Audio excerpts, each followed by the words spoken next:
Are you telling me you have been unhappy this whole time? I ask, my voice rising despite my effort to keep it steady. She hesitates, her eyes flickering with uncertainty, torn between what she wants to say and what she knows I want to hear. No, it is not that I am unhappy, she finally says.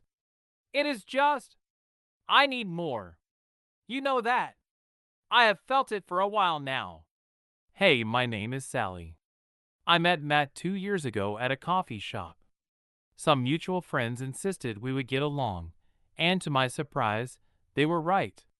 Talking to him was effortless. There was no awkward small talk, no forced conversation, just an easy flow like we had known each other for years. We jumped from discussing our favorite music to reminiscing about childhood memories, to complaining about the unpredictable weather. It all felt natural. We took things slow, seeing each other a few times a week, hanging out with friends, grabbing drinks, laughing at the dumbest things. It was not love at first sight, but it was comfortable, steady, something that felt safe. Not overwhelming, not all-consuming, just something reliable. I thought I could build a life with that. But as time passed, I started feeling something else. I could not quite put my finger on it at first. It was not Matt's fault. He was caring, reliable, and always there. He was everything I should have wanted. And yet, deep down, there was this restless feeling I could not ignore, like I was missing out on something. I would catch myself staring out the window, wondering what else was out there. Not just in terms of people, but experiences. I had always imagined traveling, exploring new places, meeting new people, trying things I had never even considered before. Instead, my life had settled into a predictable rhythm. Same places, same people, same routine. It was safe, sure, but I could feel something inside me shifting. And then, there was Rick. Rick worked with me. He was sharp, funny, and had a way of making the most boring work meetings feel like an adventure. We would grab drinks after work sometimes, joking about the job, venting about deadlines, just unwinding. At first, it was nothing. He was just a colleague, someone I enjoyed talking to. But then, I noticed how I looked forward to those conversations more than I should have. There was a thrill in it, a spark I had not felt in a long time. It was not that I wanted to leave Matt, not exactly. But Rick reminded me of a side of myself I had not paid attention to in years, the part of me that craved excitement, spontaneity, something unknown. I felt guilty. So guilty. Matt was kind. He was patient. He never asked for anything more than what I already gave him. He trusted me completely, and I did not want to break that. But at the same time, I could not keep lying to myself either. There was this internal push and pull, like I was caught between two versions of myself, the one that wanted stability and the one that longed for something more. But more of what, exactly? It was not just about Rick. It was not just about wanting something different. It was the feeling of being alive, of experiencing something intense, something that made my heart race. And no matter how much I tried to shove those thoughts away, they kept creeping back in. I started lying about small things, saying I was too tired when I was not, claiming I had extra work when I did not, telling myself it was harmless, just a way to clear my head, a temporary escape from the routine. But deep down, I knew better. This was not about needing space. It was about wanting something I could not bring myself to admit yet. I kept rehearsing it in my mind, wondering how I would say it, how much it would hurt him, if I was ready to ruin everything. I did not have the answers yet. But I knew one thing for sure. Things could not stay the way they were forever. I was either going to have to face it or live with the regret of never trying. And when the time came, I would be ready. I had to be. I am Matt. I should have seen this coming. Part of me had felt it for weeks, maybe even months. The way she started drifting away, the late nights at work, the excuses that did not quite make sense.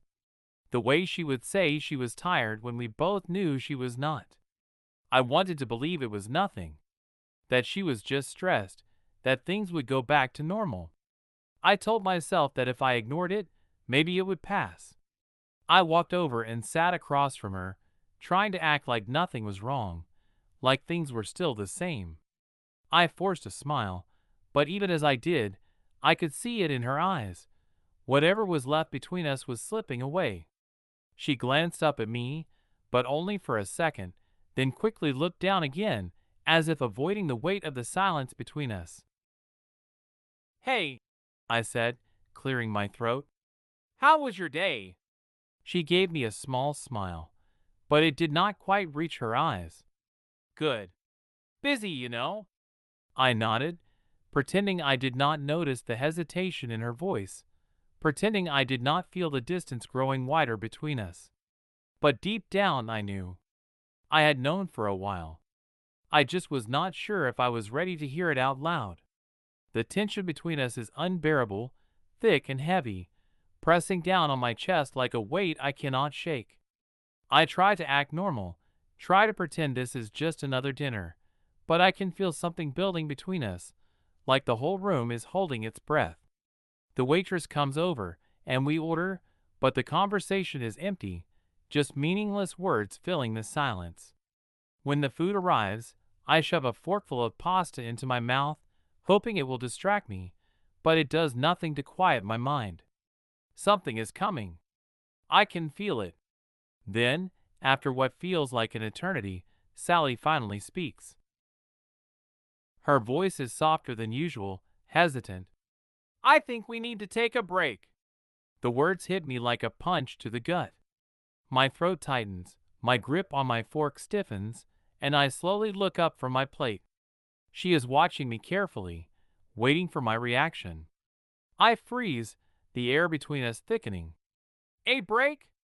My own voice sounds foreign, distant, like I am hearing someone else say it. She nods, her eyes never leaving mine. "Yeah, maybe a year. I think I need space to figure out what I want. I do not want to settle down yet. I feel like I have not experienced enough." Her words stab at me, cutting deeper than I expect. My mind goes blank for a second, and I have to remind myself to breathe. A year. A whole year apart. The word echoes in my head, bouncing around like an idea too big to hold. "You are serious?" I ask, but I already know the answer. It is written all over her face. Sally shifts uncomfortably in her seat, twisting her napkin between her fingers. "Yeah, I am serious." I think we both need to take a step back. Explore other options. See what else is out there. I latch onto that last part, my jaw clenching. Options? So I am just an option now? My voice is sharper than I intend, cutting through the air between us like a blade. She flinches slightly, but does not back down. "That is not what I meant," she says, her voice quiet but firm. I cannot keep pretending I am not curious about other people, about what else is out there. I do not want to settle down with someone without knowing if I am missing out on something. There is! The truth, raw and undeniable. This is not about needing space. It is not about taking time to think. It is about her wanting to see other people. My fingers tighten around the edge of the table, my pulse hammering in my ears. The anger comes fast, hot, uncontrollable. My hand slams down onto the table, making the silverware clatter against the plates. "Are you kidding me?" My voice is low, but the force behind it is undeniable. "You want to see other people while we are still together? That is what this is." Sally's expression flickers with something. Guilt, maybe regret, but she does not take it back. "I did not say that," she says carefully. "I just think I need the chance to experience things without feeling guilty about it." Guilt. The word makes me feel sick. What does she think this is? Some kind of experiment? "Have you been unhappy this whole time?" I ask, my voice rising again, despite my effort to control it. She hesitates, the conflict clear in her eyes. No, it is not about being unhappy. It is about me needing more. You know that. I have felt it for a while now. And just like that, everything clicks into place. This is not about me. It is not about our relationship. It is about her and what she is not getting from it. The way she has been pulling away from me suddenly makes sense. She has already checked out, if not physically, then mentally. I lean back in my chair, rubbing my face with my hands, trying to steady myself. So you want a whole year to figure things out? To explore? And I am just supposed to sit here and be okay with that? Just wait for you while you go do whatever you want. Sally shrugs, the motion so casual it nearly breaks me. I do not expect you to be fine with it, but I think it is what I need. I can feel the anger rising again, the raw edge of it making my fists clench. And what happens after that year? You come back, and we are just supposed to pretend nothing happened? Pick up where we left off? Sally stares at me for a long moment, and I can see the wheels turning in her mind. I do not know, she finally admits, her voice quieter now. Maybe, maybe not. I do not know if we will be able to. Her words settle into my chest like stones, heavy and suffocating. I want to lash out, to fight, to say something that will make her change her mind. But I can see it in her face. Her decision has already been made. Whatever we had, whatever I thought we were building, it is already gone. When the check comes, we do not speak. I take out my wallet and pay, the finality of it weighing down on me like a crushing force. Outside, the cold night air bites at my skin. We stand there for a moment, neither of us knowing what to say. It has been a week since that conversation, and everything feels like it is happening in slow motion. The silence between Matt and me is suffocating. I can feel it every time I walk into the room, like an invisible force pressing down on me. His silence has grown heavier, more final, and it is like every word I say only makes it worse. I pack up my things slowly, methodically. The apartment feels smaller now, the walls closing in as I gather up everything that used to be ours. Matt has not said a word to me since we spoke at the restaurant. Not about the break, not about anything. It is like he is pretending I do not exist. And maybe, in a way, he is. The last of my clothes go into a box, and I take a deep breath, trying to steady myself. This is it. This is the end of us. Whether he knows it yet or not. I fold the last of my clothes and place them neatly in boxes, but my hands feel slow, heavy, as if every movement is forcing me to acknowledge what I have done. The silence in the apartment is suffocating, stretching between Matt and me like a wall neither of us is willing to climb. I keep waiting, hoping that he will say something, that he will show me he still cares. But he does not. He just lets me go without a fight. Did I want him to argue?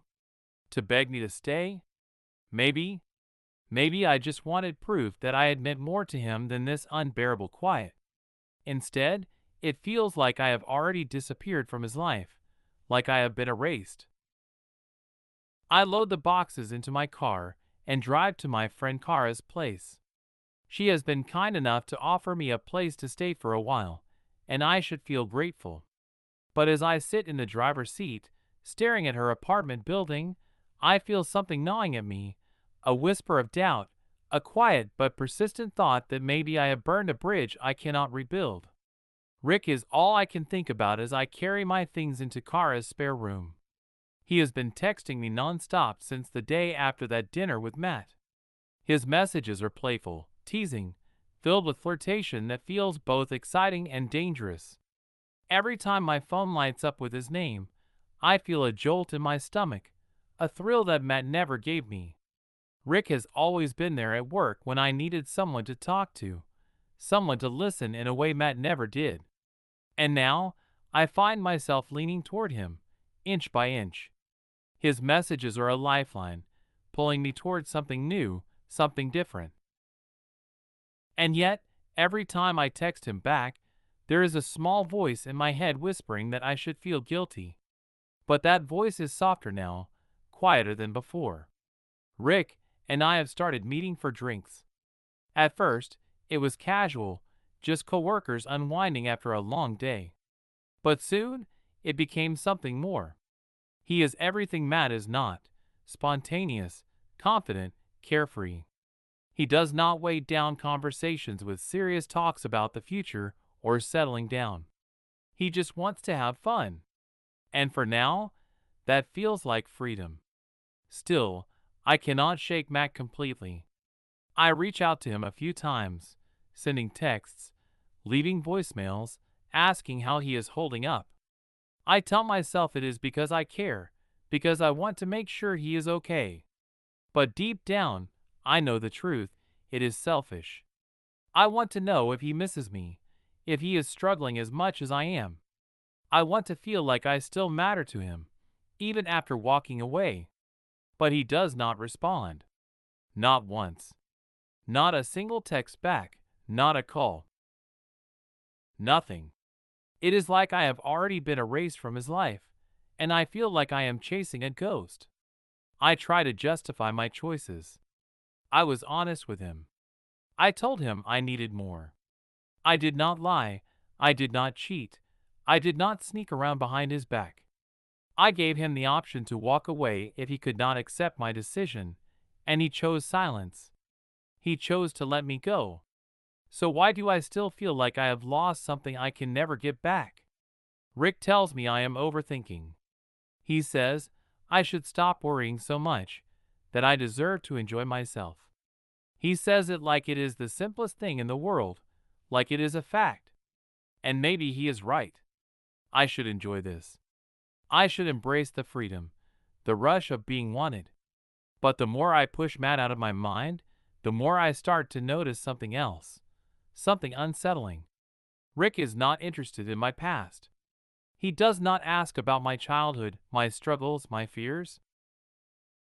He does not want to hear about Matt, does not care how I am feeling or what I am going through. He is all about the moment, about keeping things light, about avoiding anything that might weigh him down. He does not want to listen. He just wants to have fun. And that scares me, because suddenly I realize that I might be throwing myself into something shallow, something that will not give me the depth I thought I was looking for. I tell myself that this is who I am now, that I am in control, that the choices I have made are worth whatever they cost me. But the silence feels different now. It is not peaceful anymore. It is heavy, filled with questions I do not know how to answer. The more I push Matt away, the more I realize how little control I actually have. The days after the breakup blur together in a haze of disbelief and frustration. For the first few nights, I do not sleep much.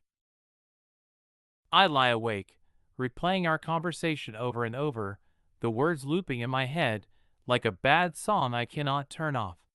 Sally wanted a break. She did not want to settle. She needed more. And now she is gone. I do not cry. I do not break down.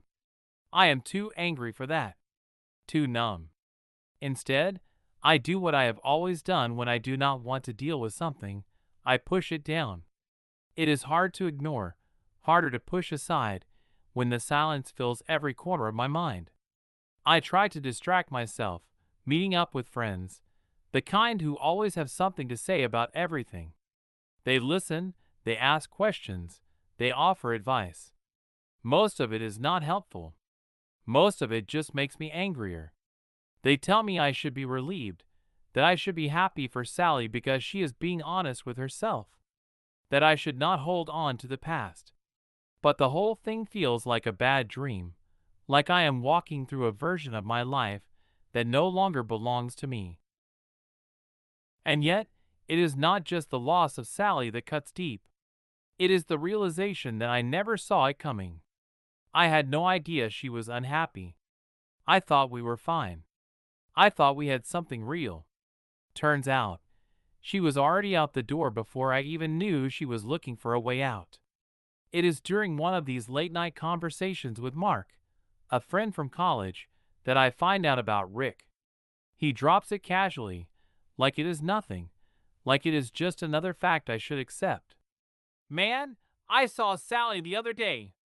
She was with Rick, one of her coworkers. They were at that new bar on Franklin. The words hit me like a punch to the gut. Rick, the one who always lingered a little too long at the office. The one who always had that smug little smile when he talked to her.